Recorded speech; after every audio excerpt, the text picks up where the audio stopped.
All right, all right. Happy Sunday. I hope everyone's had a wonderful Sunday. I know I have. I got a massage. I'm all equal now because I was so yeah, I'm feeling good. So let's get right into it, okay? So we're gonna do or talk about, and then I'm gonna show you all cord cutting ritual.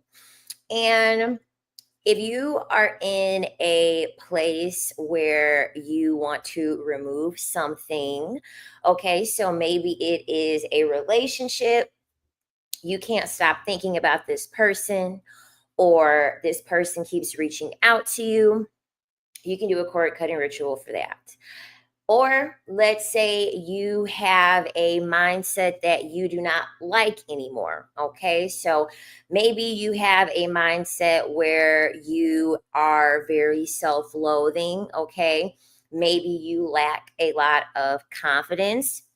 You can do a cord cutting regarding that. You could do a cord cutting regarding a line of work that you are doing. You literally can do a cord cutting with a person, place, thing, or mindset. Okay, for you to sever the tie and for essentially for you to gain your wings and be free of whatever the thing is that you want to cut a cord from.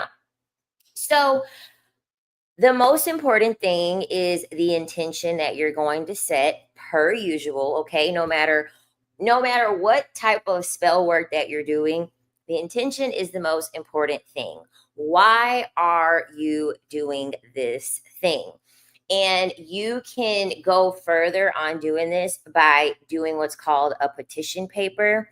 I'll probably make a video in particular talking about petition papers and different petition papers that you can use, even if you're doing it outside of any candle work.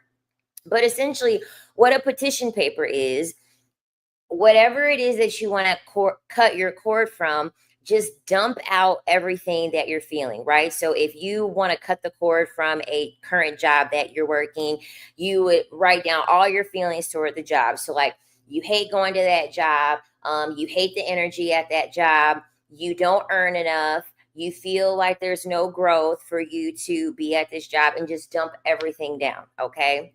So by the time you do that, you should have like a pretty lengthy petition paper, right? So then what you're going to do is you're going to reduce that down to the things that are really important. So like get all the fluff stuff out of there.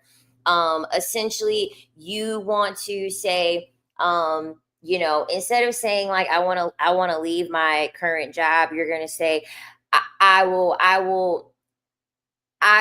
leave this job to go to a better opportunity where I'm paid X amount of money a month. I'm going to sever the cord with this job, and so that way I can be able to work in a healthier environment, or I could be respected, or I could be, promoted.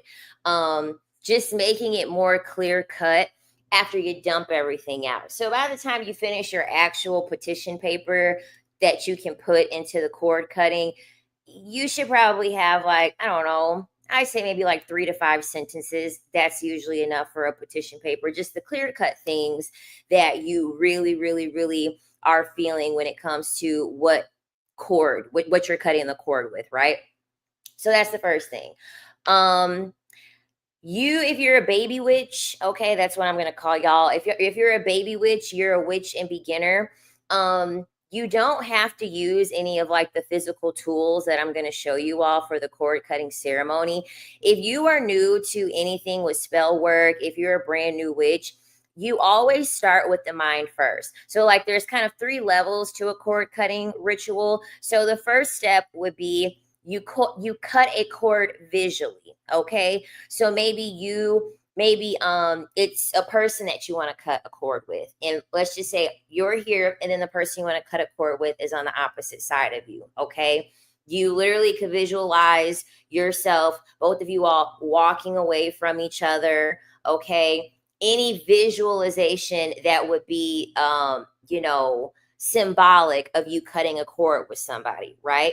That's step 1. So just cutting the cord mentally through visualization. Step 2 would be you just having something and you just cut it. You just pretend that you're on one side, the person place their thing is on the other side. You get some scissors, you cut it, or you get some you get a lighter, you light it up to burn the cord. It could be anything. You could take a piece of twine. That's step 2. And then step 3 is what we're going to do today when we actually are going to use candles. This is all the fun part of spell work, okay? This is just adds a little of the pizzazz. It just makes it more fun. That's the reason why we essentially do these things. There really is there's not any added power that you're going to add to your spell work by doing all of these physical things. The power comes from your mind, and the power comes from the intention. So a good thing too that you can start getting into practice with when you want to start using physical things is that you want to charge whatever thing that you're going to practice with, right? So we're going to be using candles. So I didn't show this on screen, so I'll kind of just like explain it to you.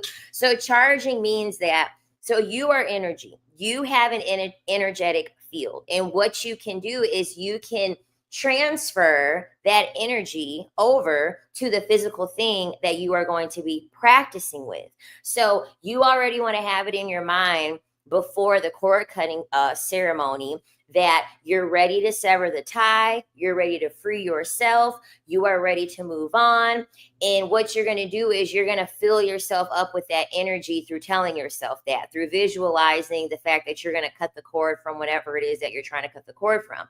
And then what you're going to do, just pretend this is the candle. So you'll have your hands like this, and you'll have them close together while you're like saying it, and you can like rub your hands together, or you can like do deep breathing or like fire breathing.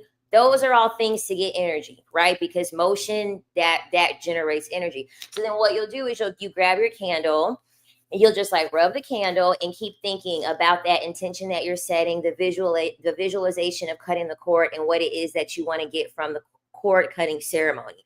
Okay, so now you got everything you got your petition paper, and you got everything charged up, right? So now you've started off with the cord cutting ceremony. So now, okay, so now why isn't my mouse working? Hold on. Oh, here we go. All right, so our witchcraft practices manifestation or spell work like this method. The real power is the intention in using the subconscious mind. So it's kind of like it essentially is a combination, right? So because you can manifest without using anything, you can set an intention without using anything physical, right? And you can still get the same result. This is just fun things just to just to like add more pizzazz to it, what I mean, to kind of make it, more fun, especially if you're a creative person, if you're a crafty person. Spell work is something that should honestly be fun. Honestly, it's really something that you should enjoy doing because of like how it makes you feel. If you're the type of person and like you don't feel like doing all of this stuff and getting candles and getting herbs and doing stuff like that, you can make this as simple and as basic as you want to. You literally could do a cord cutting ceremony with two birthday candles if you want to. And another thing too is that you can do a charging practice to even test how powerful it is with you charging. So you can just take two. Oh, and then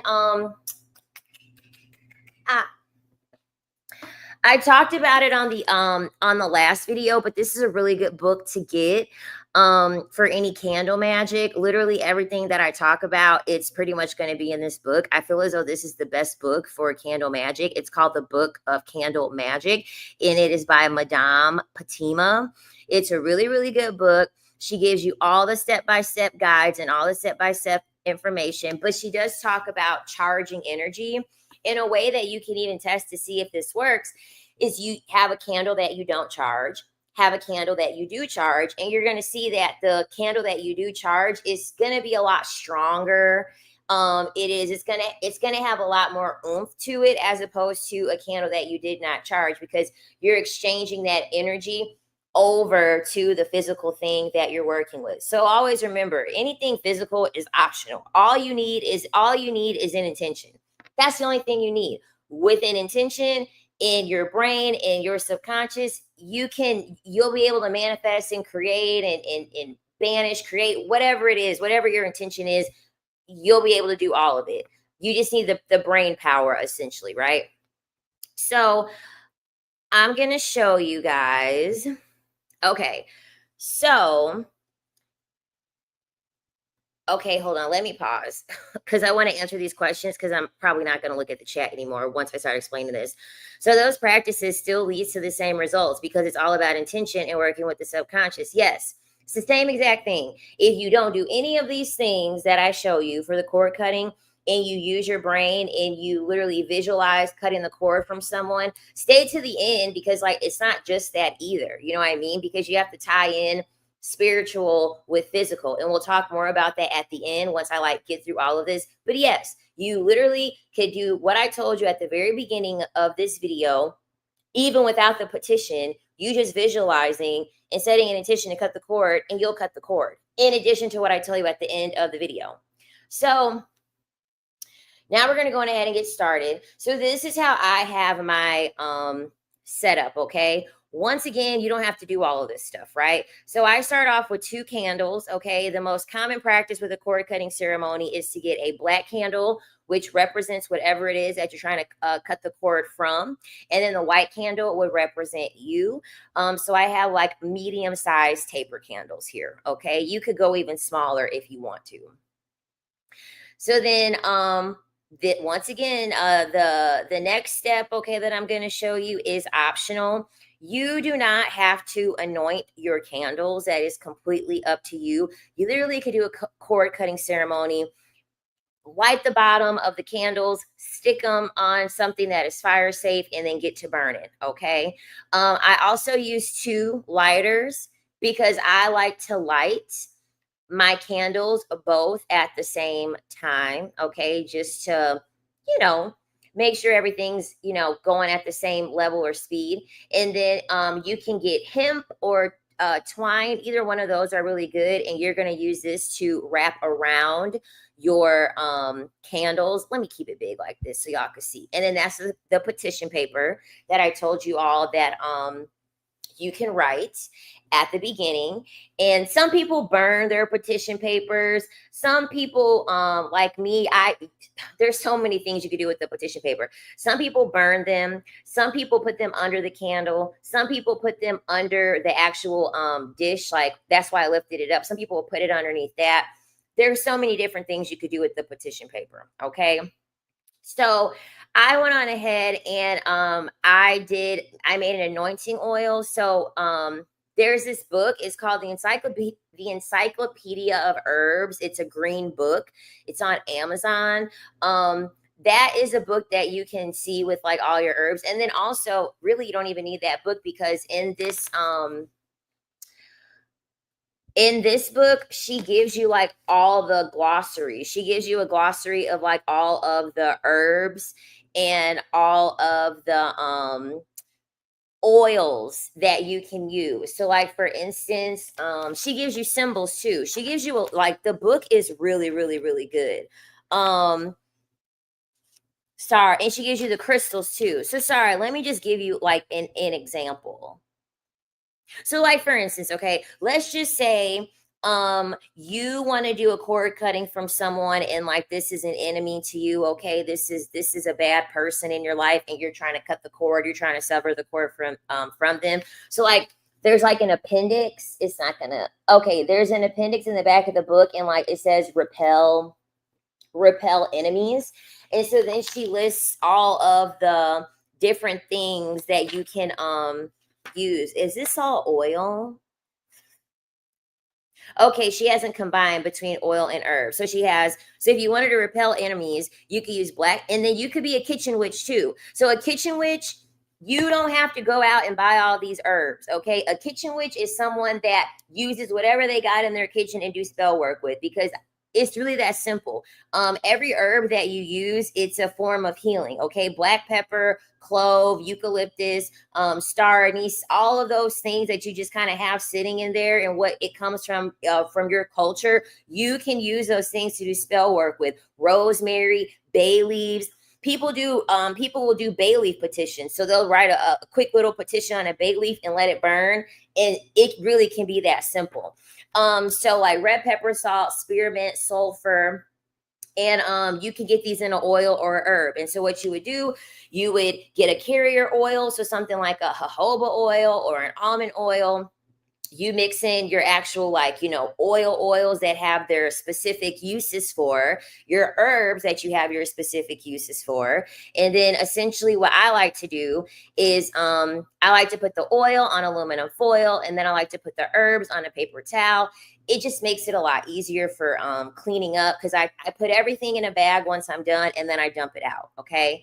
And then hold on, I think, oh yeah, I did show it. So then you also want to make sure that you are using a like fire safe pan. So you can use like a skillet, you can use a like a glass dish. I like to use foil for this because, once again, it makes the cleanup easy. All I have to do is just pinch the corners, toss it in a bag with everything else that I use, and pitch it once I'm done.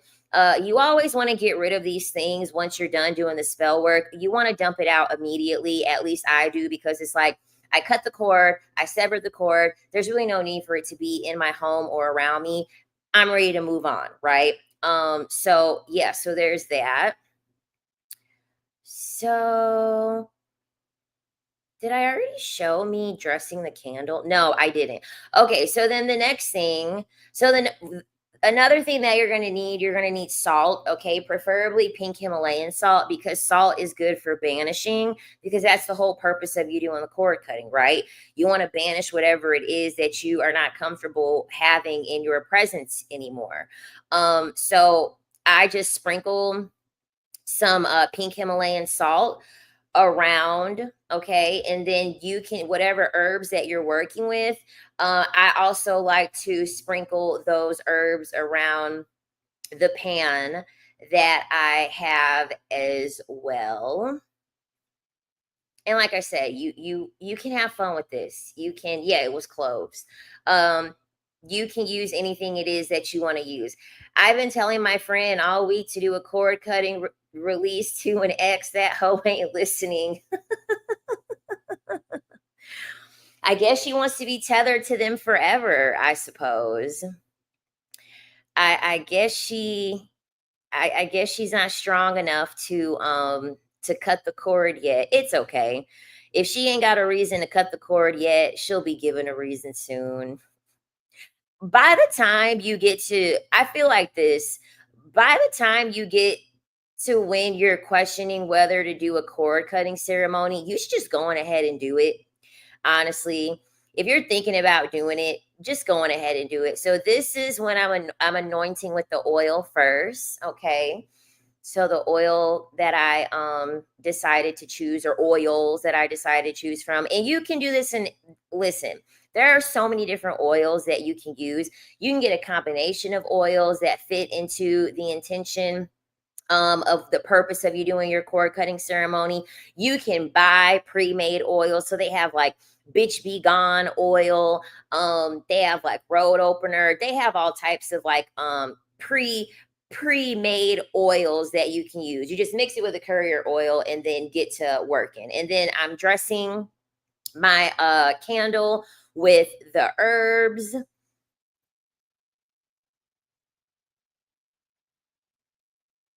And the herbs I use are so fine, so I'm not going to be able to dress it as much as I could the other one, because the blend of herbs that I use and that I had, they also have crystals.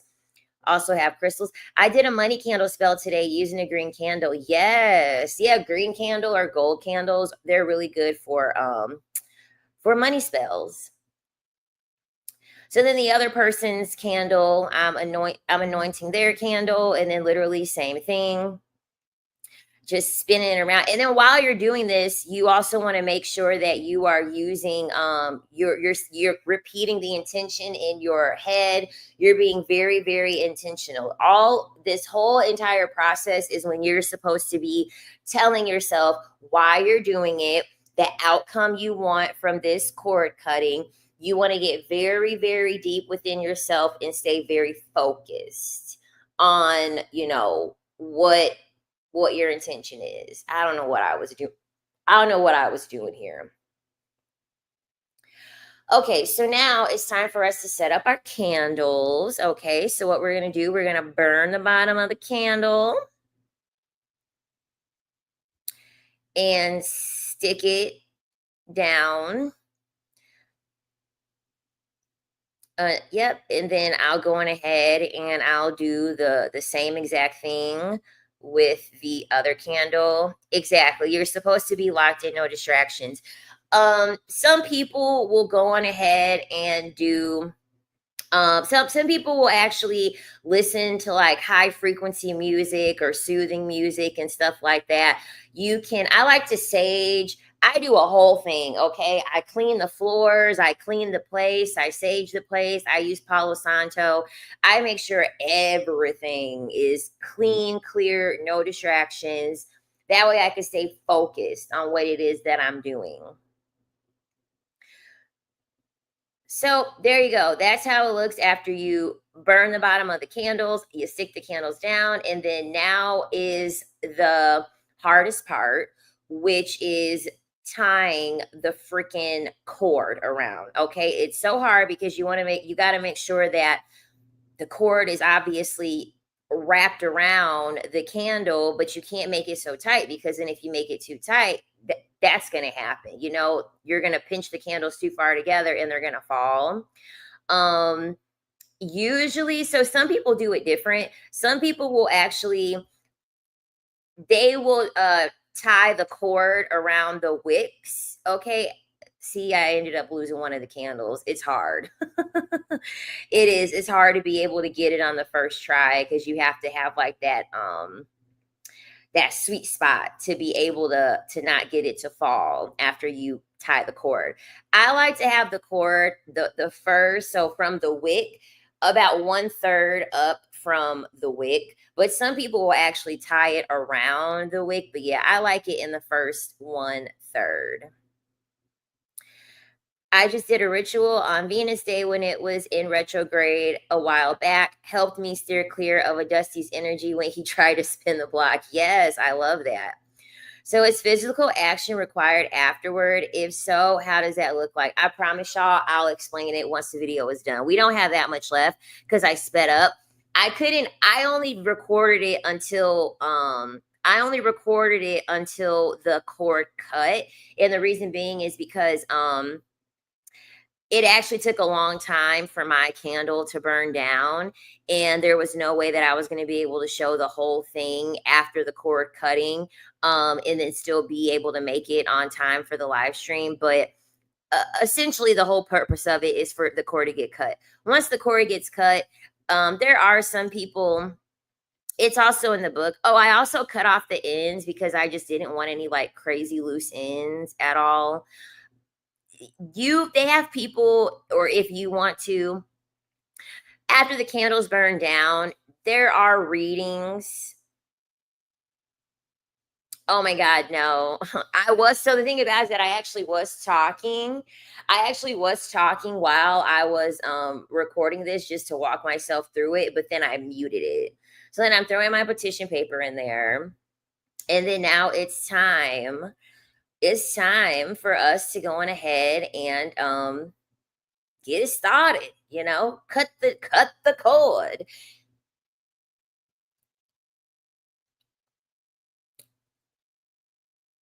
So I'm just letting it do its thing. Let me go in the chat while the candle's burning, because y'all I think this is like 3 minutes of the video, because we honestly, the person that I was cutting, I was just gonna say, you can't carve things into the candles. You can carve each other's birthdays into the candle. You can do a petition paper, and then out of the petition paper, you can make a sigil out of the petition paper, and you can carve that sigil into the candles as well.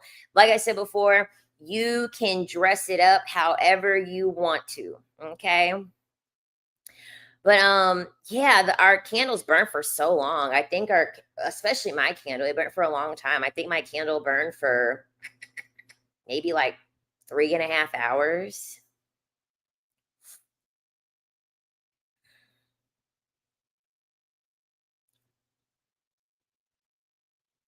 See, child, that's why I don't tell people my birthday. So then, boom, there you go. There's the cord cutting. The person on the other side cut it. I know that some people, so of course, the thing about it when it comes to these witchy things is that you're going to get, it's very unique. Okay. There is no right or wrong way to do this, because if you ask someone, you're going to get three different answers. It is honestly up to you. Some witches are going to say, no, don't interpret the flame. Don't interpret how the way the cord is cutting and do all these things. And then there's some people that are like, they will interpret it because they feel as though, oh, I do want to be able to interpret it. You know what I mean? I do want to be able to know if I need to do something stronger or something like that. It literally is up to you on how it is that you want to do it. The most important thing is this. Once you cut the cord, you cut the cord. Okay, so if you cut the cord for a Dusty, after you cut the cord, you can't be on the Dusty's Instagram and checking his Instagram with a fake profile and seeing what the hell he got going on. You cut the cord, okay?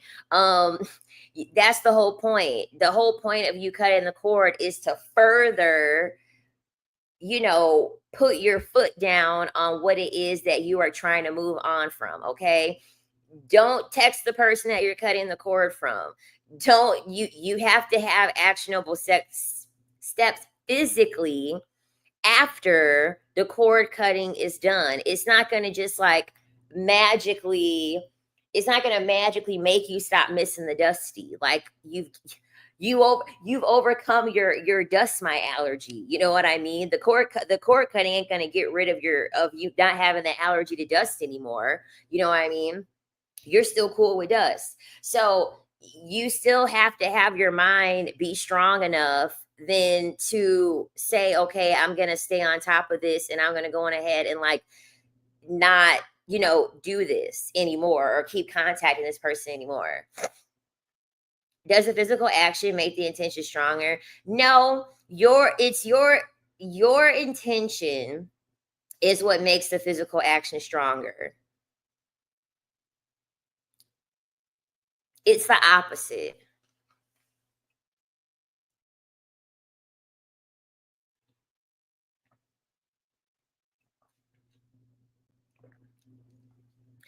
If your mind is, if you're mentally not ready, the cord cutting will not work. Will not work. Like the reason why, like for instance, like if I really wanted to like interpret the cord cutting, like if I really, really wanted to, like for the most part, I mean, the other person's candle like was like a little bit stronger, but like I mean, just look, like we're pretty much in unison. My candle was weeping a little bit, but I mean, for the most part, we've already cut the cord. We ain't talked in over a month, and it ain't been no beef. It's just been an unspoken thing where it's like we're on two different trajectories. Like this person is on the opposite side of the country. They got their thing going on. I got my thing going on. It's really not, you know what I mean? This isn't really like a volatile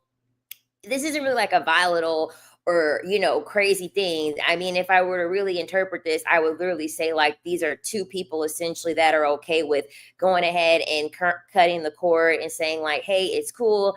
It's cool. It's time to move on. You know what I mean? Because we done did it already. We literally have not talked in a month. We cut the cord a long time ago. So, this essentially is reflective of that. The only reason, honestly, if y'all wouldn't have asked me to do a cord cutting, I would have never done this. Okay.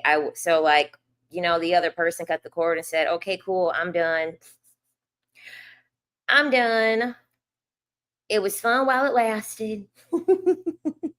They cut the cord for me, but I would have never needed to do this, right? The only reason why I did this was because I wanted to be able to do it, for the channel essentially. But when your mind is already made up, your mind is already made up. You don't have to do all of these things when your mind is there already, right? I'm learning to have an abundance mindset. I dated a guy that makes 365K a year, and I want to attract another one that makes one or more. So this is the thing. Your intention needs to be stronger. Your intention needs to be stronger, because what if you meet a man that makes 365K a year and gives you $0? Then what's the point? What's the point of being with a man that gives you that makes 365K and gives you none of it? You literally have to be so specific, because the universe will be like, okay, here's a man that makes $1 million, and he'll be stingy as hell. The universe will give you every single thing that you want, and usually nothing more. So another thing that you can do for your petition paper, which Madame talks about in the book, okay? Whenever you're saying that you are setting an intention for something that you want, okay, you should always add and more than that. You know, give me or 10 times more than that. Give me an overabundance of that, because you got to be real specific, because some people, they'll set an intention and be like, oh my God, I hate this job. I absolutely can't stand this job. And then they will beg and beg the universe, get me out of this job. And then guess what? They get fired the next day. It happened to me. It happened to me. I was complaining and journaling how I hated my job, and I was ready for something new, and I literally got fired. So you got to make sure that you are specific. He makes 500K. He makes 500K a year, and he will give me 200K of his annual salary plus some, plus even more.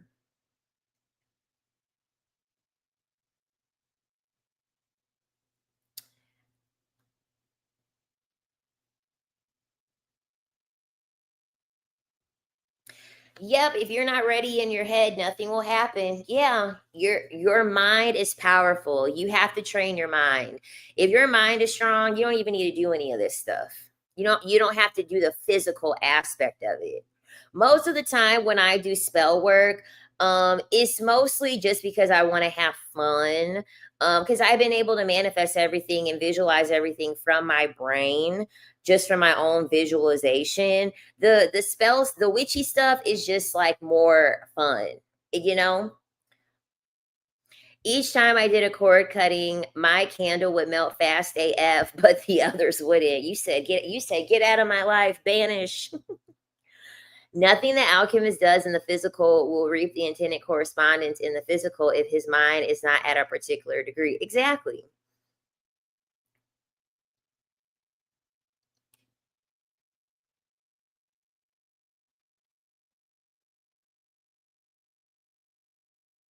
Exactly. And there's so many different spells that you can do. Like I bought a figurine candle.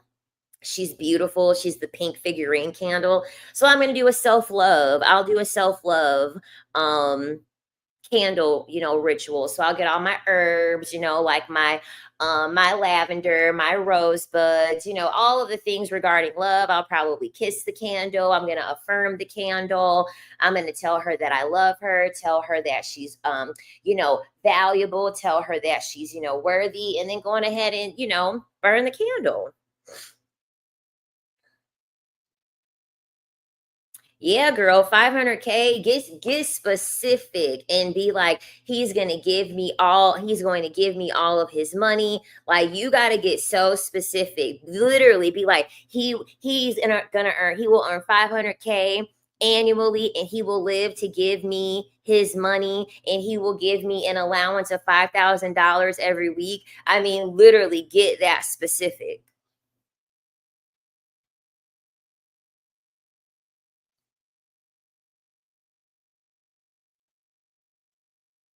Yeah, I love doing that's like my favorite type of candle work to do, a self-love candle, though, because I just love the figurine candles. Those are my favorite candles to work with. The figurine candles. Because they're so pretty, you get a pink one or you get a red one, and yeah, like you love it. You play like some cute romantic music and sexy music. You can have a whole lot of fun with it.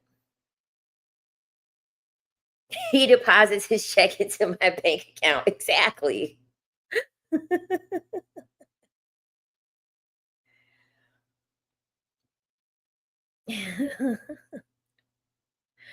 Spell work is really for me to be more mindful of my intentions. Yeah, it's a good reset if you feel as though you kind of been falling off from your intention and your visualizations and your manifestation practice. It's a really good way to put you back on track and get you on the correct path to get your mind right. I used to think that witches got their powers from demons. I'm sorry, but that was funny. That was funny. Demon, I summon you, witch.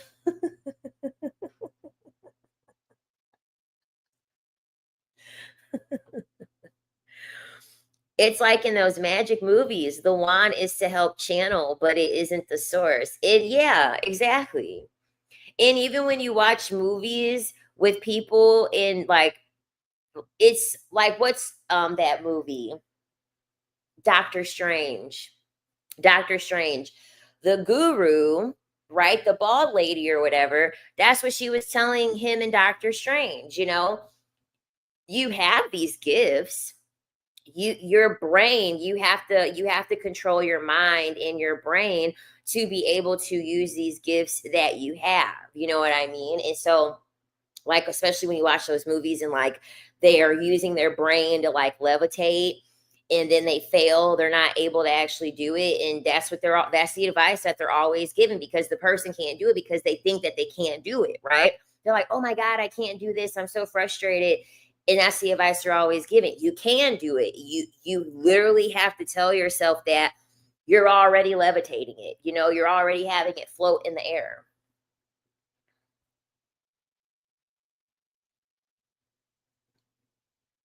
I Doctor Strange was so good, and then not only that, I just loved watching it in 3D. The visuals were really, really good. 7K month minimum. Girl, you live in California. You need double that. I am sorry. You need double that. Go higher. Ask for more.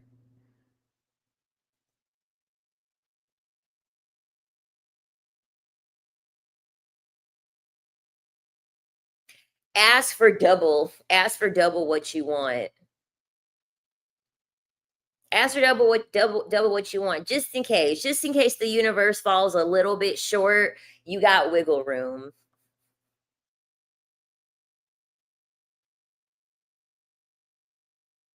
Right, exactly. 20K a month minimum. Yeah, 7K is too low. Ask for more.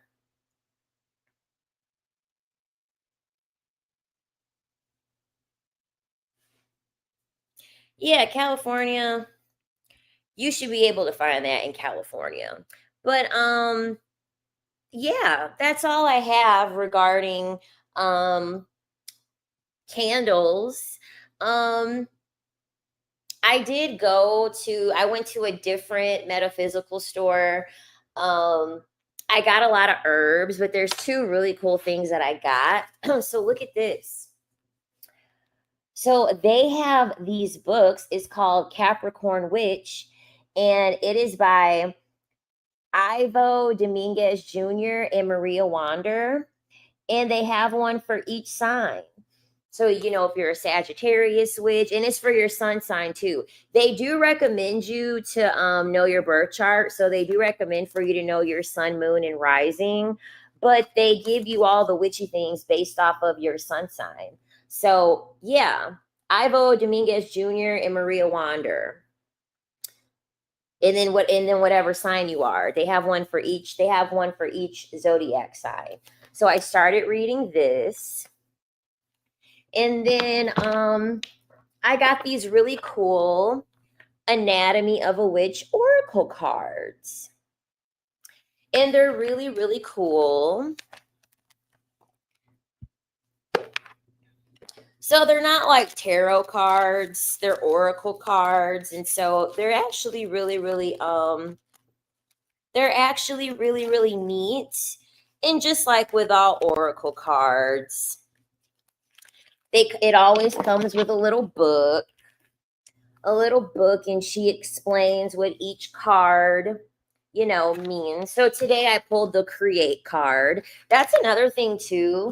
Whenever you get like oracle cards or you are starting off new with tarot cards, you can practice with just a daily card pull. You don't have to do like a full on spread. Sometimes when I'm not in the mood to do a full spread of anything, I'll go on ahead, I'll put my mat out, shuffle the cards, and just set an intention while I'm shuffling the cards. Let me know what I have in store for today. Please guide me on what it is that I need to work on for today. Please give me any guidance that will help me on my path on today. And then boom, you just pull the card and understand the meaning of the card and what it is that you need to do or practice on or hone in on for that day, and then keep it moving. You know what I mean? That way you can kind of practice too. You can practice the symbolism behind the card, how it's applied to your personal life, and what to work on. But yeah, these were two new things that I got that I have been enjoying. And then I got a ton of herbs and I got some oils as well. So yeah, just find a metaphysical store near you. Depending on where you live, that should be fairly easy to do. There's plenty here in Florida, which I love. There are so many metaphysical stores here in Florida. And then if not, there are so many witch shops on Etsy. You can get all the oils, all the herbs that you need from someone on Etsy.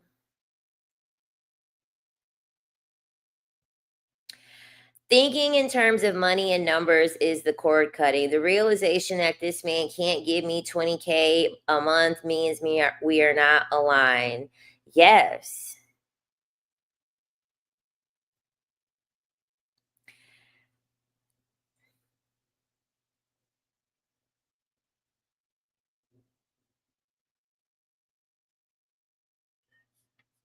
And yeah, that's great advice, Davina.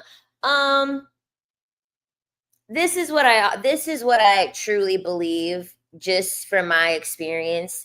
Women naturally lowball themselves because it's very masculine to want to ask for more.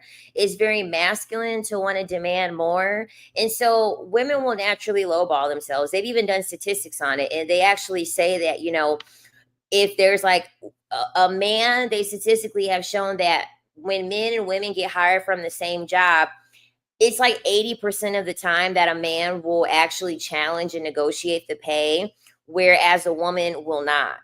And so this is why I always think it's important for you to not lowball yourself, because it's kind of like, you live in California. What type of lifestyle do you want? And you can have more than what you have. You can have way more than what you have, but you're never going to be able to get it if A, you don't think that you deserve it. And number two, if you don't ask for it. So I think it's, obviously, if you don't want to ask for that much, like Davina said, don't go off of what we're telling you, but also don't lowball yourself either. You know what I'm saying? You're worth 20K a month. Do you consider yourself as a witch? I don't consider myself as anything. I really don't. I don't consider myself as anything. I am, I love all of the spiritual things or whatever, but I feel like witch is so reductive. Like, I'm a witch, I'm a queen, I'm a goddess, like I'm all of the things. You know what I'm saying?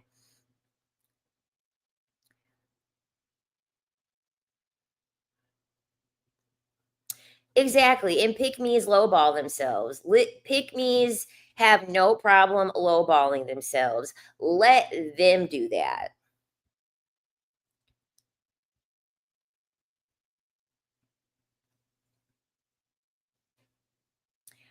Pygmisha, she can take the brunt of all of the lowballing behavior. Pygmisha lowballs herself. Pygmisha lowballs herself enough to make up for everybody.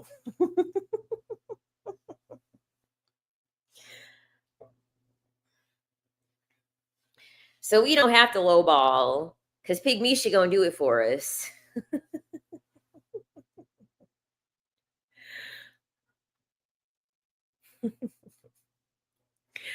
Pygmies reduce themselves down to broken promises and words of affirmation.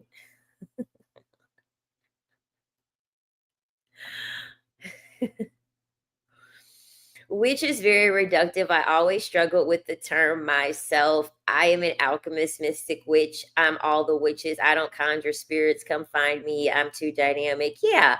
I just feel as though, you being versatile, and like it's really interesting because they actually said that in this book that I'm reading, this Capricorn Witch book. They literally said it at the beginning. They said, there's crystal witches, there's herb witches, there's kitchen witches, and they literally say it in the book. Don't ever reduce yourself down to just being one type of witch. That's how I feel about with all types of like being, creativity, things that you can do. Never be reductive. You're a woman. You have the ability to do everything, be all the things. You know what I'm saying? Pygmies take the breadcrumbs. Yes. They don't take the breadcrumbs. They be on all fours like,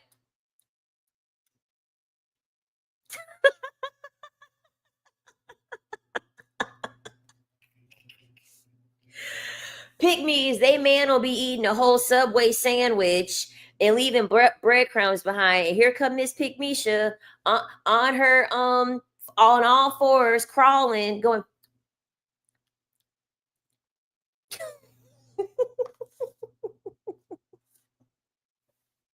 Oh, thank you. Oh, do you have any more?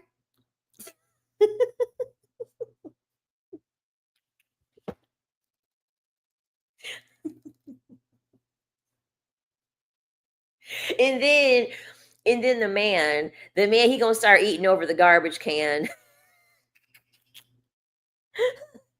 Because that's what they do to get them hooked. They give him breadcrumbs and then take the breadcrumbs away. That way they're grateful for when they get breadcrumbs again. He gonna start eating over the garbage can.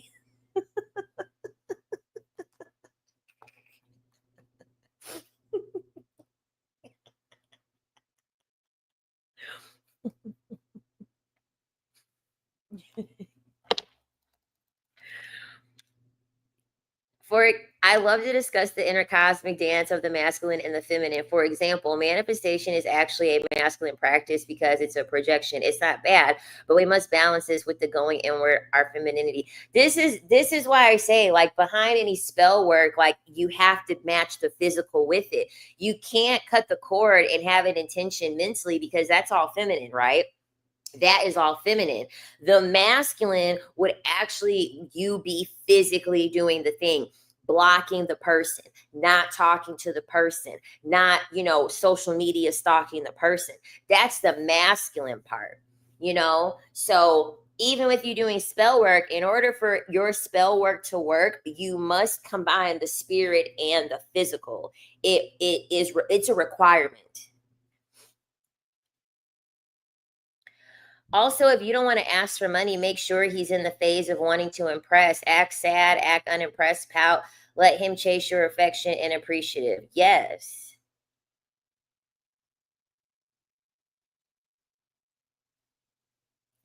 I recently blocked a guy because he kept sending me good morning, beautiful messages. This fool really went and found me on WhatsApp. Had a block on there too. Girl, one of my exes, first of all, this is when I was young. I wasn't in my witch phase yet. And so I didn't understand that blood was a binder. I had no idea that blood was a binder. And he loved my blood. He did. He loved my blood.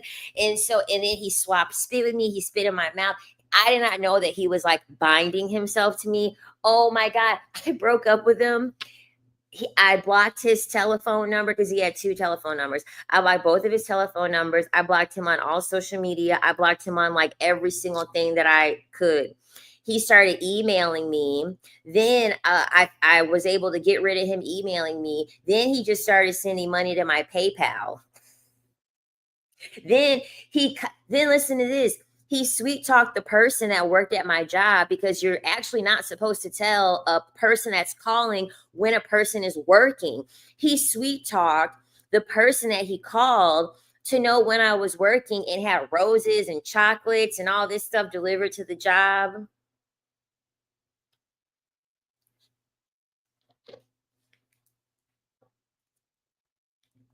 I was like, "Oh my God."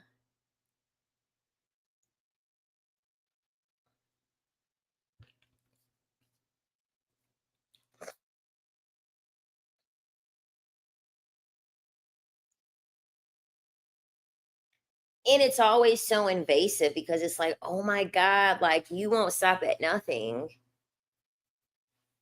And the thing about it, I just blocked his number, because like we did stay friends, but I know that he's binded to me forever. He's binded to me forever. For the whole rest of his life, he's always gonna wonder what I'm doing, trying to figure out, what information he could get about me. And like I'm ghost on social media aside from the platforms that I'm making money from, which is just here in TikTok. And so he he would be so extra contacting me. And so I blocked his number, and then I got a call from an unknown number maybe a few days later, so he probably realized that he's blocked. But you know what? I'm actually going to be changing my number soon.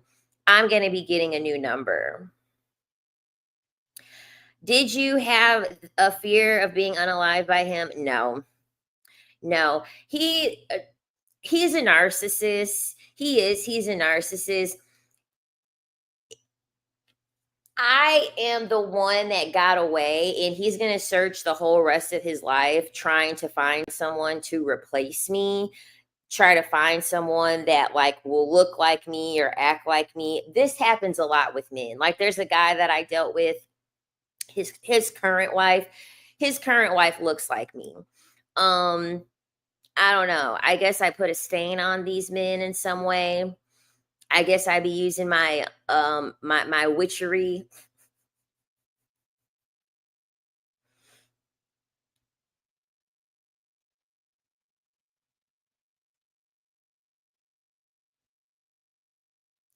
Yeah, this is the reason why I was able to like clock all of that stuff with like Diddy, especially because the thing about it is that this guy, the guy that we're talking about, he said that I reminded him of his mother.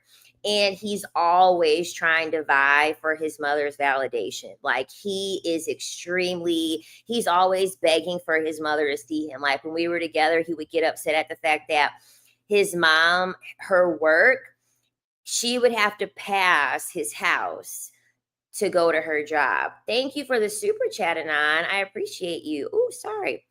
I appreciate you. Great show. Thank you for streaming. Thank you so much, Anon. Always showing love for you, girl. So he would be very upset over the fact that like he got kicked out when he was 18. His mother would drive past his house whenever she would go to work. And so essentially he would be very upset. He said, "You remind me of my mother," and then he would get very upset when I wouldn't validate him. Because he's a Cancer and I'm a Capricorn, and like he would like go and he would there were just things that he would complain about, and I just could not empathize with him because it's just kind of like, okay, it's done, let's get past it, let's get over it, you know what I mean?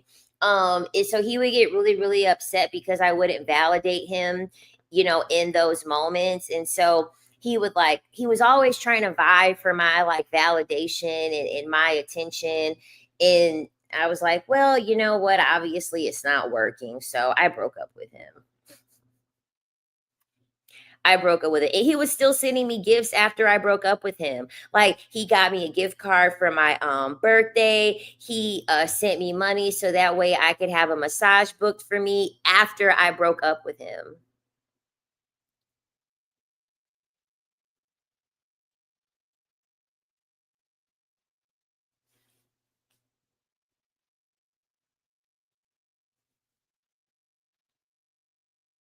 Oh, there was one guy, you guys would be surprised. Men go to great lengths to try to manipulate me. It's comical. I've had one man cry on the first date. He literally cried. They always want to project their mommy issues onto me. every single time. These men always say that I remind them of their mother. One guy literally started crying on the first date. Real tears on the first fucking date. And then another guy, he cried. And mind you, we're in public. We're fucking in public. He took me to some what's the name of the place? Punch Bowl Social. We went to, he was crying at Punch Bowl Social, y'all, on the first date. Literally crying. Then another guy that I was dating, this was maybe like the fourth or fifth date, he started crying. He started crying on the date. I'm like, oh my God, why are y'all crying? Why is everyone crying?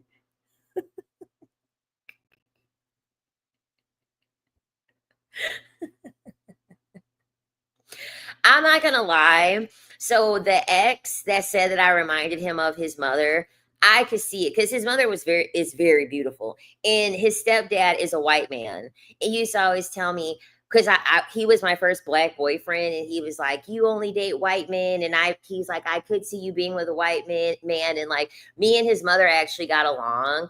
His mother and I were actually very much alike. So it really wasn't far off. We didn't necessarily look alike, but his mother is gorgeous. I mean, she's gorgeous. She's tiny, petite, well put together.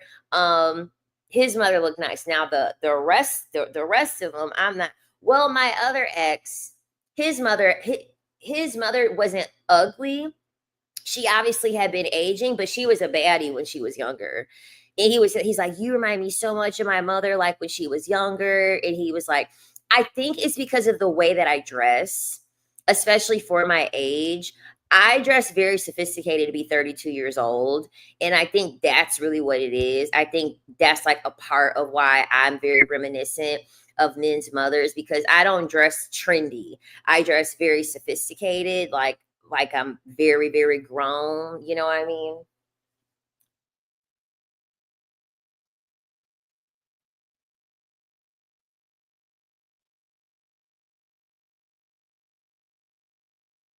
Right. They say it like it's a badge of honor. Crying never looks good in front of a woman. Exactly. It's like the only time that I really could think about when I would want a man to like cry with me is like if I'm the one that's crying and it's like something very devastating, where like it would be off of empathy. Like for instance, like if it were a time that I lost a parent and like he's lost a parent already, then it would make sense for him to cry with me, because like he knows what it feels like to lose a parent. So he would be crying on like an empathetic level with me. But just straight coming out the gate crying to me is just kind of like, that's too much. That's too much. Because the thing about it is that like the reasons why the crying was happening is just kind of like it would never make sense. That's why I'm like, you have to be manipulating me, like, because this doesn't make sense. If this is the reason why you're crying, that means you're crying once or twice a week. You got to be crying a lot to be crying over this. You know what I mean?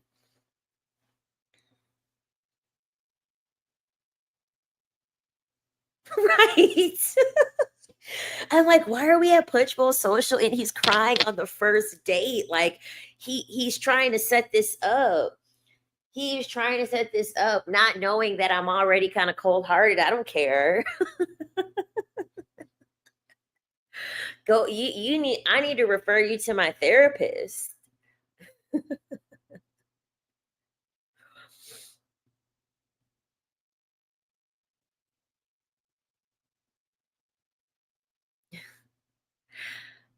These men don't know anything other than fried food, and I'm sick of it. And the fried food is what got their estrogen all high. They got titties and their junk is all small, belly all big. They're losing bass in their voice, all that fried food.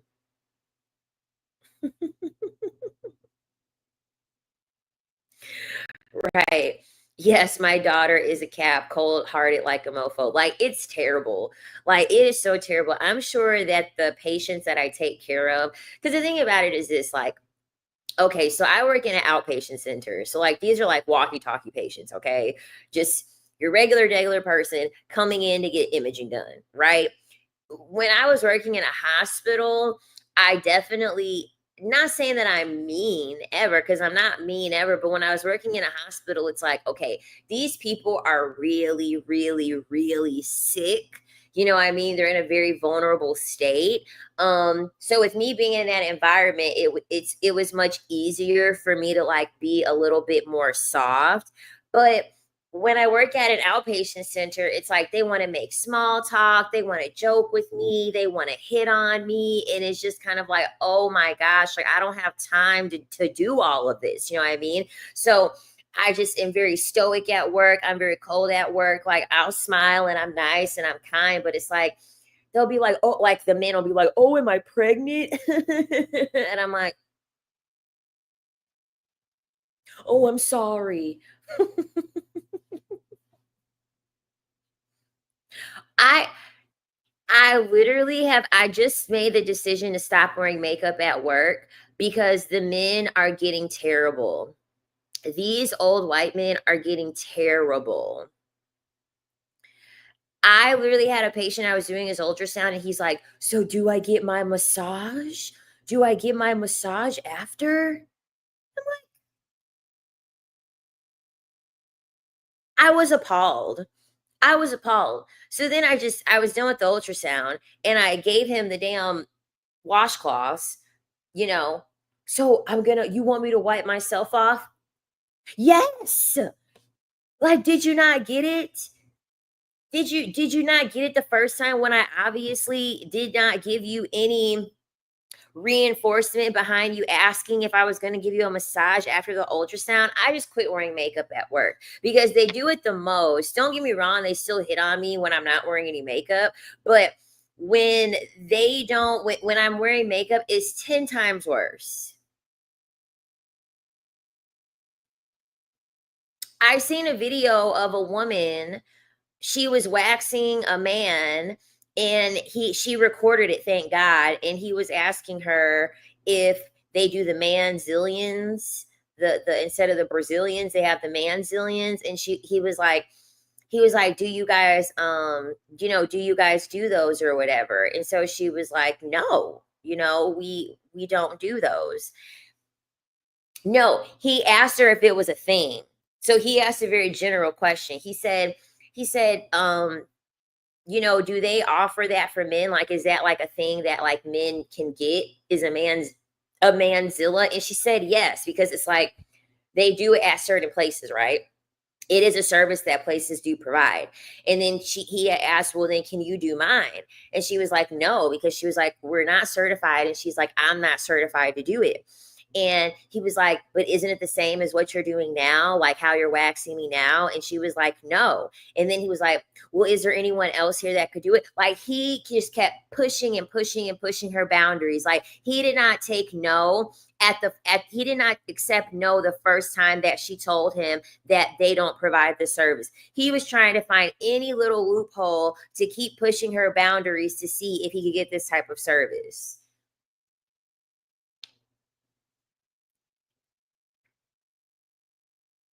I saw that too. A man booked an order as a woman, and when he came, he got hard, and she called a male to do it instead. And when he realized the man was doing it, he left immediately. Yes, these men are getting too freaked out. Way too freaked out. This is why we got to do these spells, these cord cuttings. Got to do a cord cutting for these creepers. Banish these creeps away from me, child.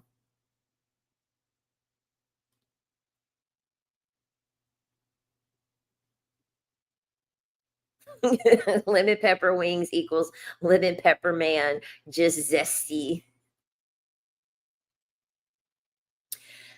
Yeah, social media is the worst thing that happened to a lot of men because yes, they have access to women 24/7 on their phone, and then in real life they don't, it doesn't reflect in real life. And this is why a lot of them are getting very violent, a lot of them are getting very angry. This is why dating, no. No, I have not went on a date with a brand new person since, I want to say, October of 2023. Yeah, actually, I have not went on a date. I have not went on a date since October 2023. No, I'm lying because I had a boyfriend after that. So I'm lying. Okay, so like February of 2024. Yes, February of 2024. That was like around the last time that I ever dated, that I ever talked to anyone new. After that situation, I was like, no, no, no, no. Then I got me a sneaky link because I knew him already, but he didn't have regular access to me because we don't live in the same state. And so it was just kind of like only when I was in town. So I would only see him like once every 3 or 4 months, maybe. And then I just cut his ass off. I just cut him off. It's like, how am I cool with the bare minimum? How am I cool with the bare minimum? And then now all of a sudden you're trying to get lazy about that. Like, no.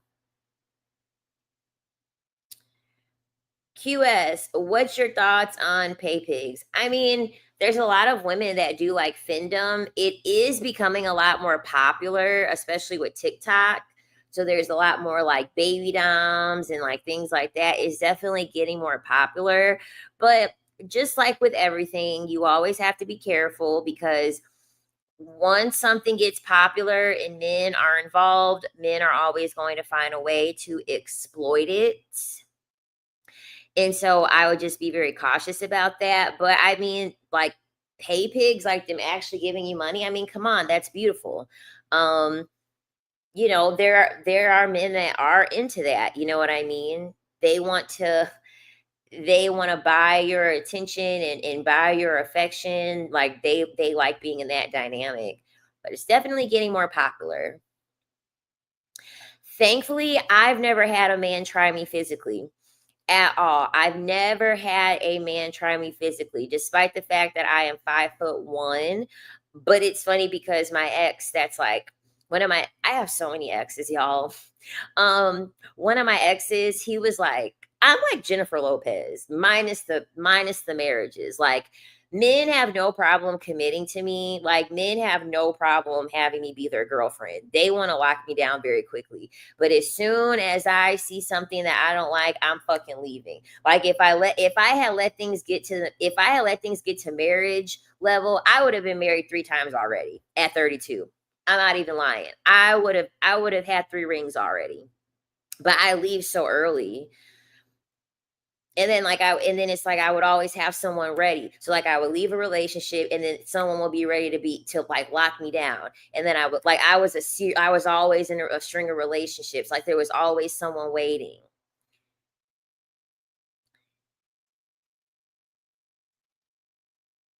But yeah, one of my exes said that I was like a chihuahua. He was like 6'4". We were walking past a chihuahua and it was barking and growling and doing all of these things. He was like, "Look, that's you." He's like small and barking and trying to intimidate.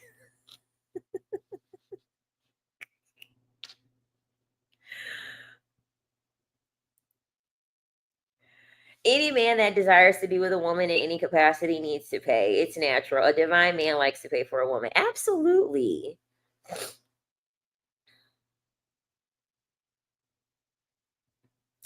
Yep, Findom is going to turn into plain old domination when the vanilla red pill men get a hold of a king. Pretty much. Because it's like whenever people start doing things in mass, it stays good for a while until it's not good anymore.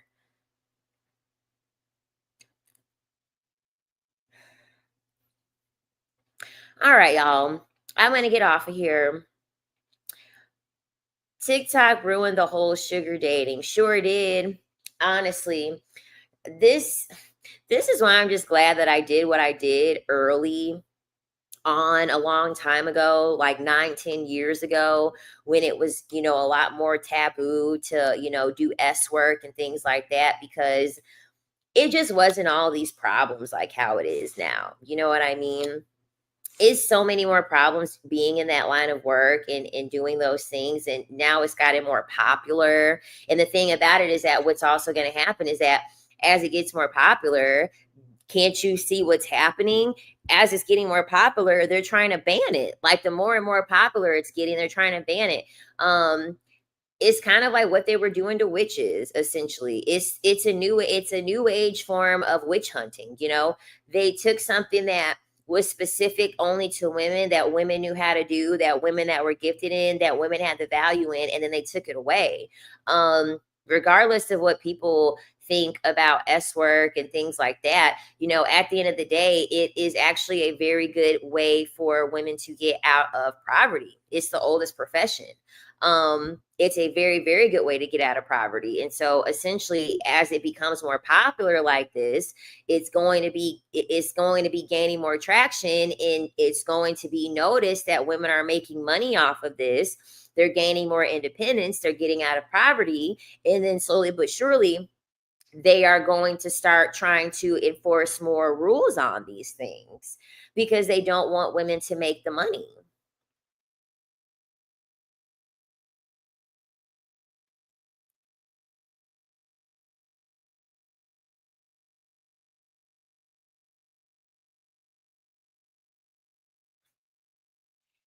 You have 20-year-olds pursuing 60-year-olds, assuming they will get paid. It has these old men thinking they're the prize. Yes.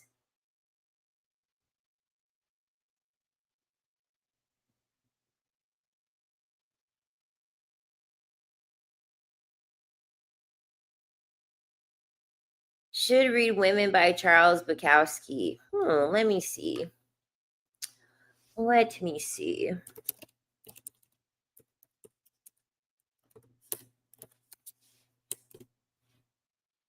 Oh my God, he looks so scary. Ugh. You should have warned me. You should have warned me with the jump scare.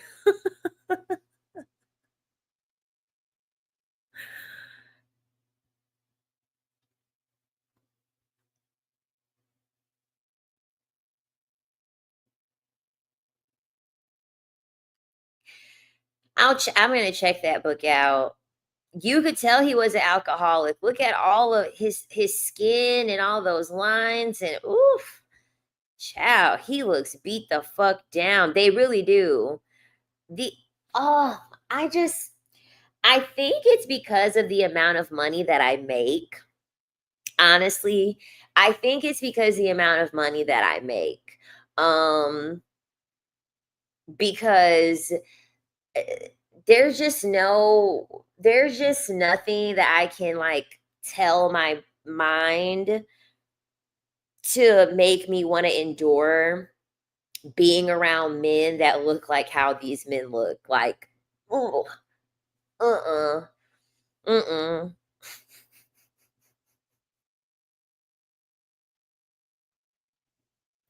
That flushed red look is such a telltale sign. Yes, and it's just like they really do look like this Bukowski guy. A lot of them are alcoholics. A lot of them, like, they have the tan skin, but it's also like very leathery. They look like SpongeBob. They look like SpongeBob when he was dry. Yes, it's like you're drinking, which is dehydrating you, and then you're out sunbathing, which is further dehydrating you. They literally look like SpongeBob when he got all his moisture sucked out of him. They look like a dehydrated tan sponge. They look terrible. Shell City.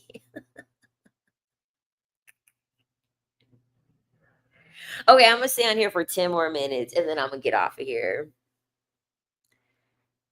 Like these men in Florida look, ugh, they look gross. Like, oh my God, yuck. It's fine. I'll make my own money. I, I will. I'll do that because I don't want that on top of me. I don't want it behind me. I don't want it next to me. I don't want it inside of me. No.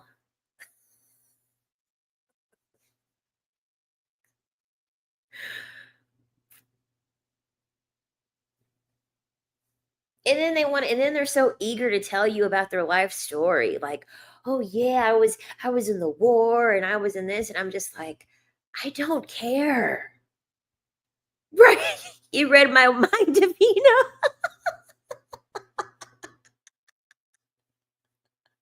Seriously. That's what they tell me at work. They're like, yeah, I remember I was in the war and I traveled here and here and here. And I'm like, oh, Jesus. I'm like, and then another thing too, we talked about it on one of these live streams. All of them smoke. Those boomers and those old Gen Xers, they smell like pure cigarettes. I don't want to kiss a man that has nicotine and tobacco and shit reeking in his mouth, on his clothes, in his skin. And then I definitely don't want that mouth on me. Oh, gross. They have their teeth are all yellow and oh no. No. I'm at the phase in my life. I make enough money. You can keep it. You can keep it. I swear I had one of those. My eyes immediately glazed over. Like literally, I would have to pull my bangs down. Like I would have to literally like mm-hmm. Be like Sia. Be like Sia. Cover my eyes with my hair.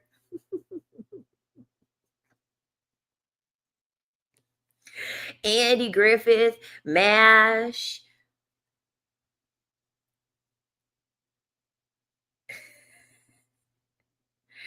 I'd kiss a man like that one time for 500 billion.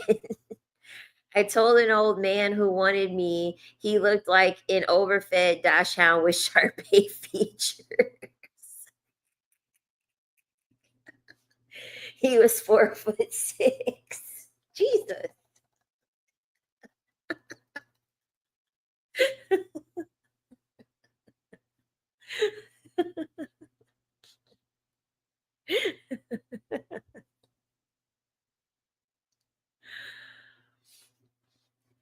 An overfed dachshund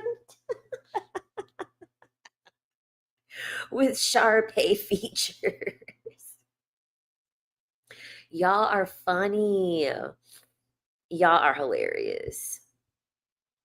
That is too funny. Yeah, no. I gotta cut the cord from these creepy old men.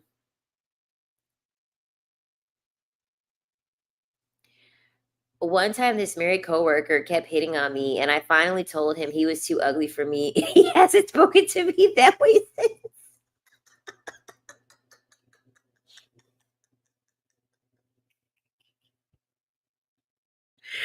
That'll do it. That'll do it. I literally told a man that I was like, he we hung out and like he had like sent a picture and I saw his like, print or whatever, his little below the waist print. And his attitude was ugly. And honestly, he was ugly. Like he isn't really all that attractive. And so he just him, this is why I don't deal with men. I don't give like medium ugly or like men that I'm not attracted to. Like I just don't. Um because it boosts their ego. It boosts their ego knowing that someone pretty is dealing with them. And then it's always going to be at my expense. It's always going to be at the woman's expense when she's dealing with a man that she's not attracted to because it's going to inflate their ego. And then essentially you got to take them on as a charity case. So There was one guy, I pretty much had told him, I was like, your attitude is ugly, your face is ugly. I said, honestly, I said, the only thing that it looks like you have going on for you is that you have a decent paying job and your dick is big. I was like, no thanks. If women were honest, most of us would have been unalive. Making it to 40 would be a miracle. I'm telling you. If I find a man who wants me, I always ask him for money. If you're dealing with a stalker and your life is in danger, say you love him, he'll run away from you. Yeah, you got to run crazy, start screaming, start doing all types of stuff. Like, okay, so I have something that will like freak any person out. I can do a back bend and I can walk. I can like speed walk in a back bend. No man would ever want to come fucking near me if he threatened me and I did that shit. He would be like, what the fuck? Like, imagine me going and then doing a back bend and running while I'm in a back bend.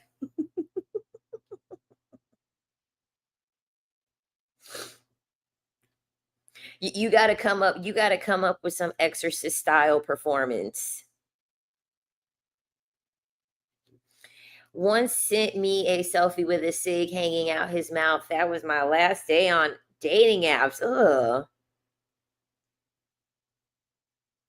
Okay, that's literally what Reagan does down the stairs in The Exorcist. LMAO, girl. They won't know what hit them. They won't know what hit them.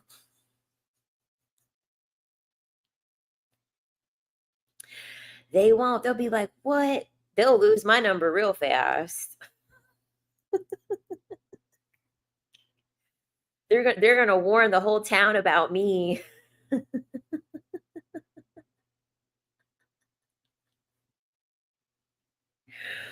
He gonna be yelling at me and calling my name, and I'm gonna be quiet.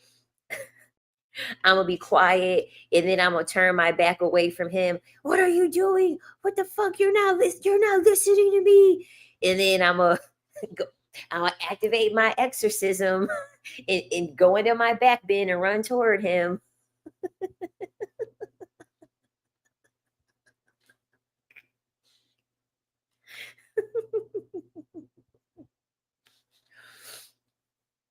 That men are always complaining about a woman that's crazy. Give him crazy.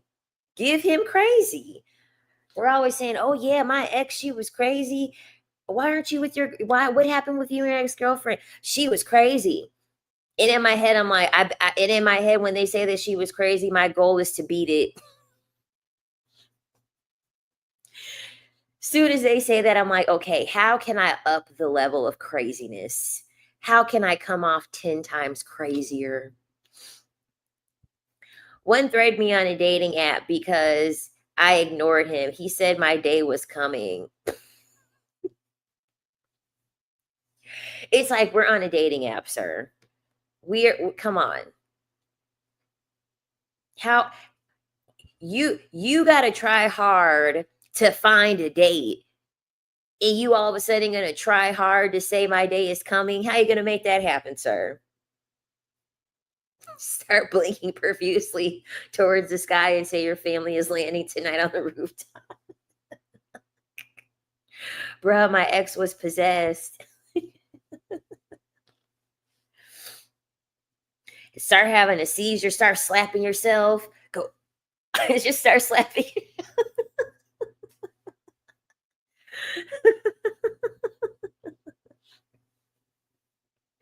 I want them to think I'm crazy. I want them to think I'm crazy. I don't want them to feel comfortable getting close to me at all. They're about to be on YouTube telling story times like the one ex. So the y'all, I really am crazy. So the one ex, the one that I binded myself to essentially because he had my blood. One time he made me so angry. He made me so angry. You guys want to know what I did? I took his we were arguing. I grabbed his hand. I literally said, and then I took his hand and I bit it.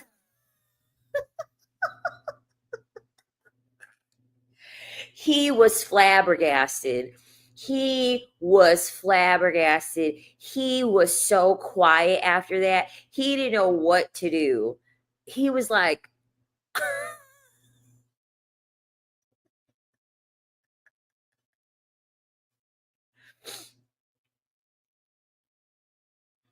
I tried to get rid of a man once and said I had an important bill that was stressing me out. He turned around and paid it. Hold up now. We dated for 4 months. Yeah, if you give them an obstacle that they can solve that's in between you all being able to see one another, absolutely. All of a sudden they want to overcome the obstacle to be able to want to see you.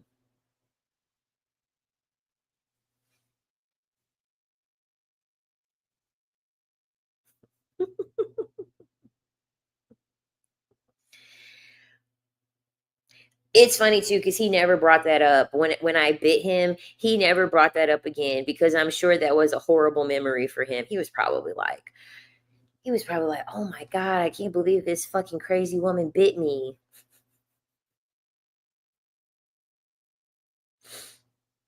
I left a mark in everything.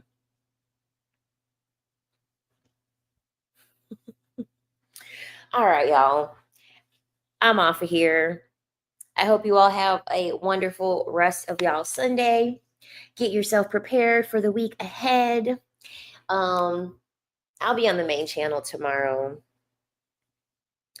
You forget biting their hand. You ever fantasize biting their pee pee and shaking it in your mouth like a dog? Chow, I really have. We need more Lorena Bobbits. But I'm off of here, y'all. Bye.